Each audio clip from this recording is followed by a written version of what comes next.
ذرا یہ سنیں پھر بات کرتے ہیں. ارے بقرعید منانا ہے، اللہ کی راہ میں آپ کو کچھ پیسے نکالنے ہیں، تو کیا مسلمانوں میں غریب نہیں ہے کیا؟ ان کی مدد کر دیجئے، ان کو پیسے دے دیجئے. کیا اس سے اللہ خوش نہیں ہوتا ہے کیا؟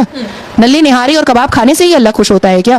بڑا سوال ہے بھائی. اگر واقعی میں معصوم جانوروں کی تڑپا کر کے ہتیا کرنے سے اور اس کا کباب کھانے سے، اس کی نلی نہاری کھانے سے اللہ خوش ہوتا ہے، تو مجھے لگتا ہے کہ اللہ تو بہت خوفناک ہے اور خطرناک ہے. استغفر اللہ. اللہ تعالی ہم سب کو ایسے فتنوں سے محفوظ رکھے. ایسی باتیں سن کے بہت زیادہ حیرت ہوتی ہے کہ اگر انسان بہت زیادہ ڈگریاں حاصل کر لے، اس کے اندر اگر عقل یا شعور نہ ہو تو ڈگری محض کاغذ کا ٹکڑا رہ جاتی ہے. ہمارے بزرگ صحیح کہے گئے ہیں، اگر ایک گدھے کی پیٹھ پر دنیا بھر کی قیمتی کتابیں لاد دی جائیں تو وہ گدھا ہے اور گدھا ہی رہے گا. گدھا ہمیشہ گدھا ہی رہے گا، کوئی جج یا وکیل نہیں بن سکتا. قربانی محض گوشت کھانے یا پیسے خرچ کرنے کا نام نہیں، بلکہ اللہ تعالیٰ کی اطاعت اور شکر گزاری ہے. حضرت ابراہیم علیہ السلام اور حضرت اسماعیل علیہ السلام کی عظیم قربانی کی یاد دلاتی ہے. قرآن میں اللہ کا حکم ہے. اسلام میں غریبوں کی مدد کے لیے صدقہ، خیرات، زکوٰۃ کی بہت زیادہ اہمیت ہے اور اس کے لیے سال کے 365 دن موجود ہیں. لیکن قربانی ذو الحجہ کی مخصوص اور واجب عبادت ہے. ایک عبادت کو چھوڑ کے دوسری عبادت کو متبادل نہیں بنایا جا سکتا.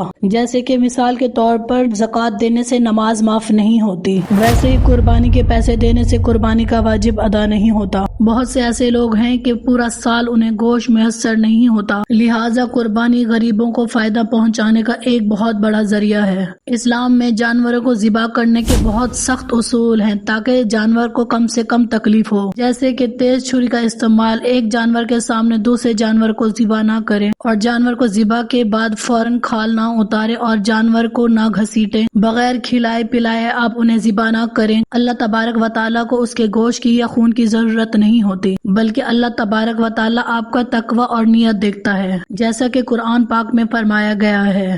اس ویڈیو کو ایز اے مسلم عید سے پہلے زیادہ سے زیادہ شیئر کریں تاکہ تمام مسلمان بہن بھائی ایسے فتنے سے محفوظ رہیں. السلام علیکم.